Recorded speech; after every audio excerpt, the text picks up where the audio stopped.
The night my daughter-in-law turned everyone against me, I did not see it coming. That is the thing about people like her. They do not warn you. They do not send a letter. They do not call ahead. They just strike. When you least expect it. When you are vulnerable. When you think everything is fine.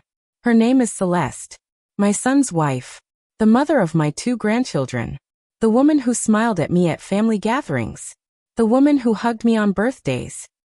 The woman who called me mom when other people were watching. But behind closed doors she was different. Cold. Calculated. Patient. She spent years planting seeds. Small comments here. Little doubts there. A whispered word to my son.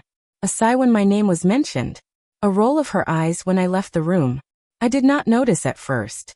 No one notices at first. That is how it works.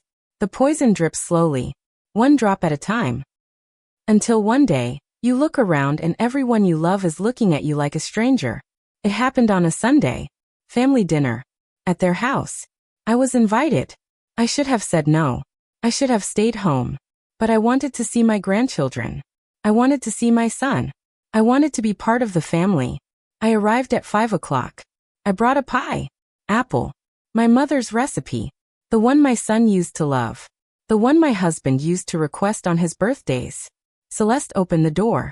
She smiled. That tight smile. The one that does not reach the eyes.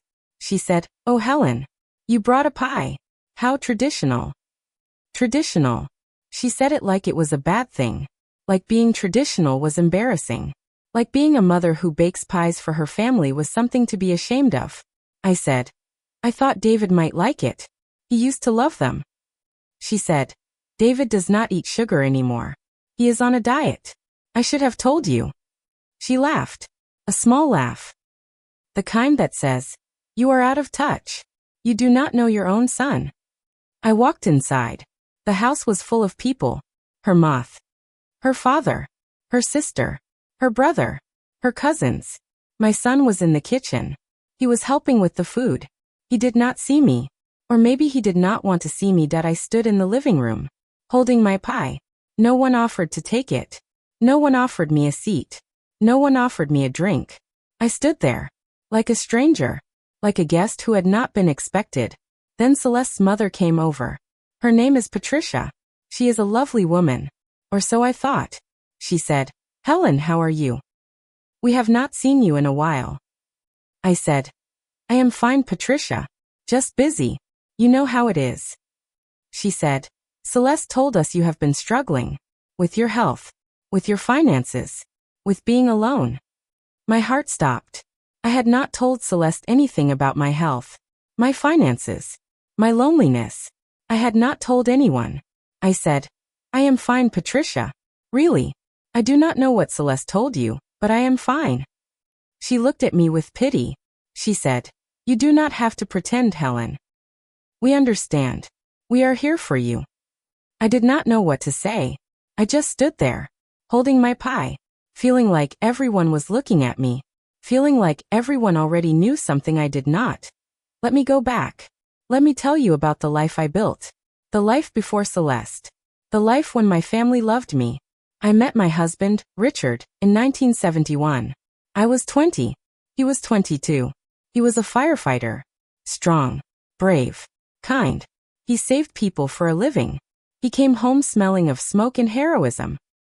He would wash his hands at the kitchen sink. Then he would hold me. Then he would hold our son. We had one child. David. Our only son. I held him in the delivery room. He was so small.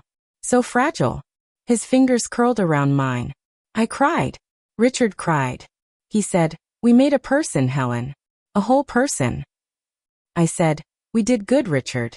He said, "We did okay. Let's see if we can keep him alive." We did. We kept him alive. We raised him. We loved him. We made mistakes. Every parent does. But we never made him feel. David was a sweet boy. Easy. Quiet. He did not get into trouble. He did his homework without being asked. He cleaned his room. He said please and thank you. Other parents used to say, "How did you raise such a good boy?" I did not have an answer. I just got lucky. Or maybe Richard and I did something right. I do not know. Parenting is a mystery. You try your best. And you hope. Richard died when David was 26. Just out of college. Just starting his life.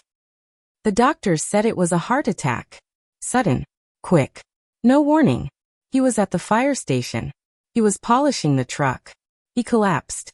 He was gone before the ambulance arrived. That I was 48 years old. A widow. Alone. After Richard died, I did not know who I was. For 26 years I was Helen and Richard. We were a pair. Like salt and pepper. Like coffee and cream. Now I was just Helen. And Helen did not know how to be alone. David stepped in. He called. Every day. He visited every weekend. He brought groceries. He fixed things around the house. The faucet that dripped. The step that creaked.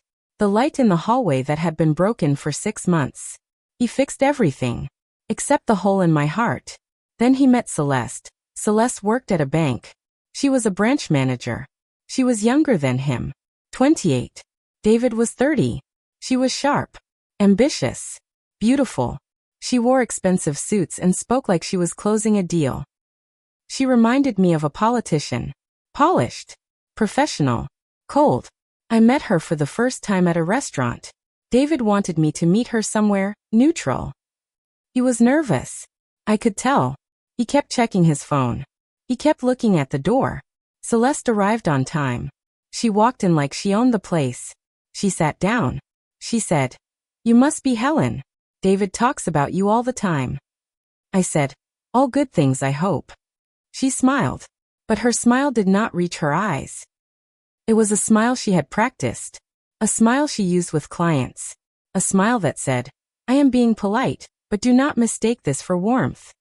She ordered a salad. No dressing. A glass of white wine. She ate the salad like she was performing a task.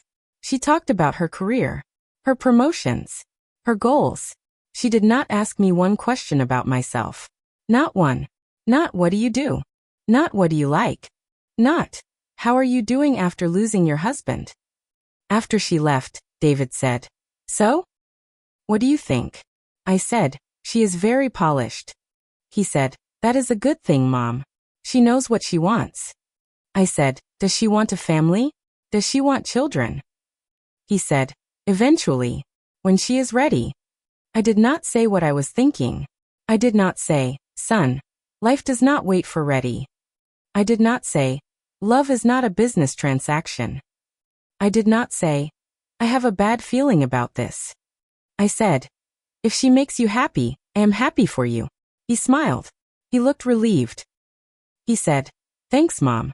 That means everything." They got married a year later. Big wedding. Expensive. Celeste wanted everything perfect. The venue. The flowers. The cake. The band. The invitations. The favors. Everything had to be just so. David paid for most of it. He took out a loan. A loan. For a wedding. I wanted to say something. But I did not. It was not my place. I was just the mother of the groom. I was just the widow. I was just the old woman. I offered to help. I had some savings. Not much. But enough to cover the flowers or the catering. Celeste said, "No thank you, Helen. We want to do this ourselves. Our way." She called me Helen. Not Mom. Not even Mrs. Davis. Helen. Like I was a co-worker. Like I was someone she had just met at the wedding. I sat in the back row. The family row. Third row. Not first. Not second. Third. Celeste's parents sat in the front. Her sister sat in the second row.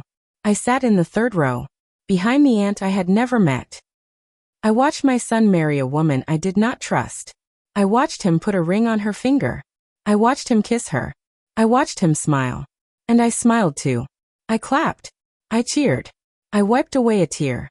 I did everything a mother is supposed to do. But inside I was breaking. After the wedding things changed. Slowly. Like a tide coming in.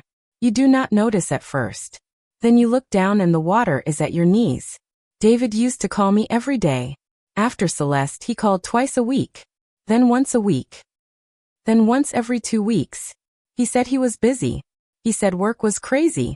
He said Celeste needed him. I understood. I did not complain. I did not want to be a burden. We used to have Sunday dinners at my house. Every week. After church. After lunch. It was our tradition. After the wedding, Celeste started making excuses. David would call and say, Celeste is tired. Celeste has a headache. Celeste has to work tomorrow. Then David stopped calling. I would call him. He would answer sometimes. Short conversations. 2 minutes. 3 minutes. He would say, everything is fine, Mom. Just busy. Then he would say he had to go. Then he would hang up. I started counting the days between calls. 7 days. 14 days. 21 days. 30 days. I would mark them on the calendar on my refrigerator. A small X for every day he did not call. The calendar filled with X's that I tried calling Celeste. Once. Twice. She did not answer. I left a message. Fissy. It is Helen. Just calling to say hello. Hope you are both doing well. Love you. She did not call back. I tried sending cards. Birthday cards. Anniversary cards. Just because cards. I would write little notes inside. Thinking of you. Missing you. Love, Mom. No response. I tried showing up. With casseroles. With cookies. With excuses. I was in the neighborhood. I had extra food. I just wanted to see you. Celeste would open the door. She would stand in the doorway. She would not invite me in. She would take the casserole. She would say, thank you, Helen. Then she would close the door. I would stand on the porch, holding my empty hands, staring at the closed door. Then I would walk back to my car, drive home, to my empty house, to my rocking chair, to my silence. The seeds were planted long before the night. I just did not see them. Celeste would call my son after every visit. She would say, your mother said something that bothered me. Your mother looked at me strangely. Your mother criticized the way I raised the children. I never said those things. I never criticized. I never looked at her strangely. I never said anything that should have bothered her. But she twisted my words. She turned my kindness into criticism. She turned my love into control. And David believed her. Because she was his wife. Because she was in his ear every day. Because she was the one he slept next to at night. I did not know this was happening. I thought David was just busy. Just tired. Just stressed. I did not know that Celeste was building a wall between us. Brick. My friends tried to warn me. They said, Helen, something is off. She is isolating him. She is turning him against you. I said, you are being dramatic. She is just protective. She is just young. She will grow out of it. But she did not grow out of it. She got worse. The first time I noticed something was wrong was at a family gathering. Celeste's sister asked me a question about my health. I answered honestly. I said, I have been having some trouble with my knees. But nothing serious. Later, I heard Celeste tell her mother, Helen is always complaining about her health. She is so negative. She brings everyone down. I was not complaining. I was answering a question. But she twisted it. She made me look like a burden. The second time was at a birthday party for my grandson. I brought a gift. A book. I loved that book as a child. I wanted to share it with him. Celeste looked at the book. She said, this is old. The language is outdated. We do not read books like this anymore. She said it loud enough for everyone to hear. Her mother laughed. Her sister smirked. David looked at the floor. The third time was at a holiday dinner. I offered to help with the dishes. Celeste said, no thank you, Helen. You are a guest. Just sit down and relax. A guest. In my son's house. Not family. A guest. I sat down. I watched everyone else help. I watched them laugh. I watched them talk. I watched them be a family. Without me. The night. The night my daughter-in-law turned everyone against me. It was a Sunday. Family dinner. I was invited. I should have said no. I should have stayed home. But I wanted to see my grandchildren. I wanted to see my son. I wanted to be part of the family. I arrived at 5 o'clock. I brought a pie. Apple. My mother's recipe. Celeste opened the door. She smiled. That tight smile. She said, oh Helen, you brought a pie. How traditional. I walked inside. The house was full of people. Her mother, her father, her sister, her brother, her cousin. David was in the kitchen. He was helping with the food. He did not look up. I stood in the living room, holding my pie. No one offered to take it. No one offered me a seat. No one offered me a drink. Celeste's mother came over. She said, "Helen, how are you? We have not seen you in a while." I said, "I am fine, Patricia. Just busy." She said, "Celeste told us you have been struggling. With your health. With your finances. With being alone." Said, "I am fine, Patricia. I do not know what Celeste told you, but I am fine." She looked at me with pity. She said, "You do not have to pretend, Helen. We are here for you." I did not know what to say. I just stood there, holding my pie, feeling like everyone was looking at me, feeling like everyone already knew something I did not. Dinner was served at 6 o'clock. The table was beautiful.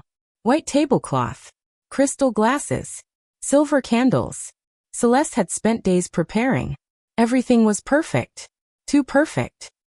I sat at the end of the table. Not the head. The end. The chair that wobbles. The one no one wants. Celeste sat at the head. David sat at the other end. Her family sat on the sides. We ate. The food was good.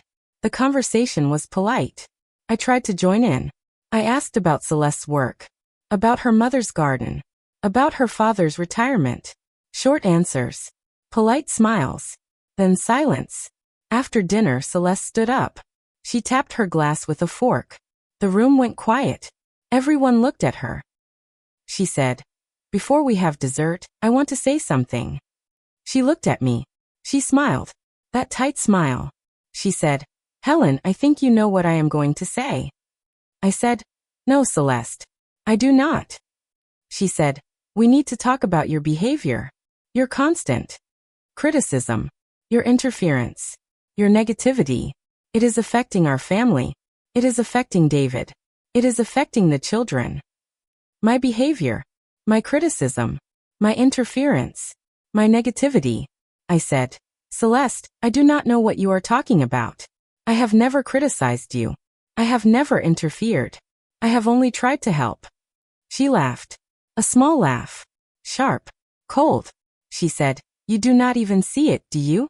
That is the problem. You are so self-absorbed. You think everything is about you. You think you are the victim. But you are not. You are the problem." I looked at David. He was looking at the floor.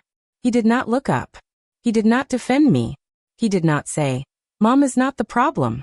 He did not say, "Celeste, that is enough." He just sat there. Silent. Small. Ashamed. I looked at Celeste's mother. She looked away. She did not want to get involved. I looked at Celeste's father. He looked at his plate. He did not want to see. I looked at Celeste's sister. She was smirking. She was enjoying it. I looked at my grandchildren. They were confused. Scared. They did not understand why their grandmother was being attacked. Celeste said, "Helen, we think it is best if you take a step back. Give us some space. Do not call so often. Do not visit so often. Do not interfere. A step back. Space. Do not call. Do not visit. Do not interfere." She was telling me to stay away from my own family. That I said, "Celeste, I have never interfered. I have only tried to love you. I have only tried to help. I have only tried to be a grandmother, a mother-in-law, a mother." She said, "That is the problem, Helen. You try too hard. You are too much. You are overwhelming. You are exhausting. Too much. Overwhelming. Exhausting." I looked at David. He was still looking at the floor. I said, "David, do you agree with this?" He did not answer. He just sat there. Silent. His silence was louder than her words. His silence told me everything I needed to know. That I stood up. My legs were shaking. Keep your door open. Keep your heart open. Keep your love open. Because one day, they might come home. And you want to be there when they do. The night my daughter-in-law turned everyone against me, I lost my family. But I did not lose my hope. And my hope brought them back. That is my story. Thank you for listening. I still talk to Richard. Every night. Before I go to sleep. I look at his photo. I tell him about my day. I tell him about David, about the grandchildren, about the dinner, about the lies, about the truth. I think he can hear me. I think he is listening. I think he is proud of me. Not because I did everything right. I did not. But because I never gave up. Because I kept loving. Because I kept hoping. That is all any of us can do. Keep loving. Keep hoping. Keep your door open. Even when it is hard. Especially when it is hard. I am Helen. I am 69 years old. The night my daughter-in-law turned everyone against me, I lost my family. But they came back. Because love is stronger than lies. That is my story. Thank you for listening. He would say, you know you can talk to me. That is what I am here for. I would nod. I would smile. I would say thank you. And then I would go home. To my empty house. To my rocking chair. To my silence. I joined a support group. For parents of estranged children. There were other mothers there. Women like me. Women who had been turned against. Women who had been pushed out. Women who were waiting. Hoping. Praying. We would sit in a circle. We would share our stories. Some would cry. Some would laugh. Some would just sit in silence. I learned that I was not alone. That my pain was not unique. That thousands of mothers were sitting in rocking chairs, staring at walls, waiting for their children to come home. The call came on a Tuesday. I was in the garden, pulling weeds. My hands were in the dirt. The sun was warm on my back. The phone rang. I did not recognize the number. I almost did not answer, but something told me to pick up. It was the hospital. A nurse said, Mrs. Davis, your son David is here. He asked us to call you. My heart stopped. I said, what happened? Is he okay? The nurse said, he is going to be okay. He had a minor heart attack. He is stable now. But he asked for you. Can you come? A heart attack. Like his father. Like Richard. The same words. The same fear. The same race to the hospital. I said, I will be there as soon as I can. I drove to the hospital in 20 minutes. It usually takes 40. I do not remember the drive. I do not remember the traffic. I do not remember parking the car. I only remember running. Running through the hallways. Running to my son. I found him in a room on the 3rd floor. He was sitting up in bed. He was pale. Connected to monitors. His eyes were closed. He looked older than his years. I stood in the doorway. I did not know if I should go in. Did he want to see me? Did he ask for me? Or did the nurse make a mistake? He opened his eyes. He saw me. He said, Mom. That was all. Just Mom. I walked to the bed. I sat in the chair next to him. I took his hand. I said, I am here, David. I am here. He started crying. He said, I am sorry, Mom. I am so sorry for everything. For the dinner. For the silence. For not defending you. For letting her turn everyone against you. I was weak. I was scared. I was wrong. Said, do not be sorry, sweetheart. Just rest. We have time. We finally have time. He said, I do not deserve you, Mom. You are too good to me. You have always been too good to me. I said, that is what mothers do, David. We are too good. Even when we should not be. Even when it hurts. Even when everyone is turned against us. He cried harder. He held my hand. He did not let go that I stayed at the hospital for a week. I slept in a plastic chair. I held David's hand. I fed him soup. I read to him. Old books. The ones I read to him when he was young. We talked. For hours. About the dinner. About the silence. About the years of estrangement. About the pain. He told me everything. About Celeste's lies. About her manipulation. About the way she turned him against me. About the things she said I did. About the things she said I said. None of it was true. None of it. She had made it all up. To isolate him. To control him. To have him all to herself. He said. She told me you said I was a disappointment. She told me you said Celeste was not good enough for me. She told me you were trying to break up our marriage. I said, I never said those things, David. I have always been proud of you. I have always accepted Celeste. I have only ever wanted you to be happy. He said, I know that now, Mom. I know that now. But I was blind. I believed her because I wanted to believe her. Because it was easier than facing the truth. I said, "What is the truth, David?" He said, "The truth is that you are the only one who never gave up on me. You stood there while she broke you. You did not fight back. You did not scream. You did not demand. You just took it. Because you did not want to lose me. And I let her take me anyway." I said, "You were young, David. You were hurting. You were trying to build a life. You made mistakes. We all make mistakes. The important thing is that we learn from them." He said, "I have learned, Mom. I have learned that you are the only one who never stopped loving me. You waited. You hoped. You prayed. You never stopped." I said, "That is what mothers do, sweetheart. We never give up. We never stop loving. We never stop waiting." David filed for divorce a month after he got out of the hospital.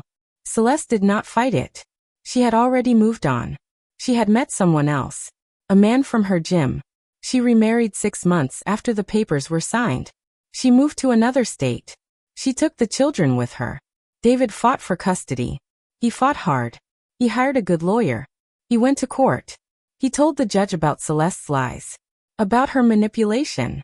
About her isolation. The judge gave him joint custody. The children would live with Celeste during the school year. They would stay with David every summer and every other holiday. It was not perfect, but it was something. It was a start. David moved back into my house. Not permanently, just for a while. Just until he figured things out.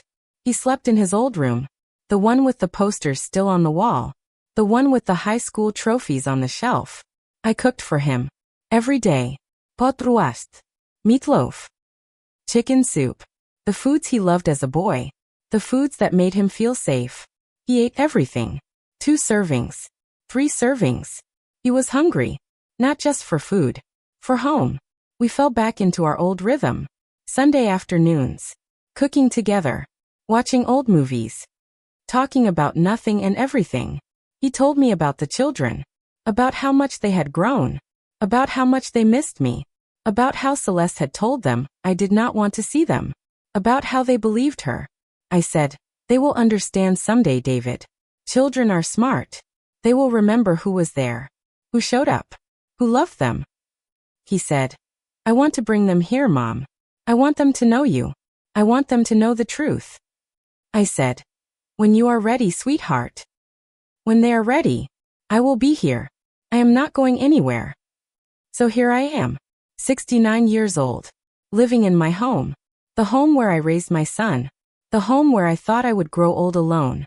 But I am not alone. My son is here. He is in the kitchen. He is making dinner. He is humming. He is happy. My grandchildren are coming for the summer. They will sleep in their father's old room. They will put their drawings on my refrigerator, right in the middle, where everyone can see them. Celeste is gone. The lies are gone. The silence is gone. The night she turned everyone against me is just a memory. A painful memory. But a memory. The night my daughter-in-law turned everyone against me. I thought I had lost my family forever. I thought I would never see my son again. I thought I would never hold my grandchildren again. I thought I would die alone. But I was wrong. They came back. Not all at once. Slowly. One phone call. One visit. One hug at a time. They came back. Because love is stronger than lies. Because truth is stronger than manipulation. Because a mother's love never gives up, that I have learned something in this house. Something I want to share with you. Especially if you are a mother. A grandmother. A woman who has been turned against. A woman who has been pushed out. A woman who is waiting. Hoping. Praying. Here it is. Do not give up. Do not stop loving. Do not stop hoping. Even when they turn against you. Even when they believe the lies. Even when the phone does. Talking about nothing and everything. He told me about the children. About how much they had grown. About how much they missed me. About how Celeste had told them I did not want to see them. About how they believed her. I said, "They will understand someday, David. Children are smart. They will remember who was there. Who showed up. Who loved them." He said, "I want to bring them here, Mom. I want them to know you. I want them to know the truth. I said, when you are ready, sweetheart. When they are ready, I will be here. I am not going anywhere. So here I am, 69 years old, living in my home. The home where I raised my son. The home where I thought I would grow old alone. But I am not alone. My son is here. He is in the kitchen. He is making dinner. He is humming. He is happy. My grandchildren are coming for the summer. They will sleep in their father's old room. They will put their drawings on my refrigerator, right in the middle, where everyone can see them. Celeste is gone. The lies are gone. The silence is gone. The night she turned everyone against me is just a memory. A painful memory, but a memory. The night my daughter-in-law turned everyone against me. I thought I had lost my family forever. I thought I would never see my son again. I thought I would never hold my grandchildren again. I thought I would die alone. But I was wrong. They came back. Not all at once. Slowly. One phone call. One visit. One hug at a time. They came back. Because love is stronger than lies. Because truth is stronger than manipulation.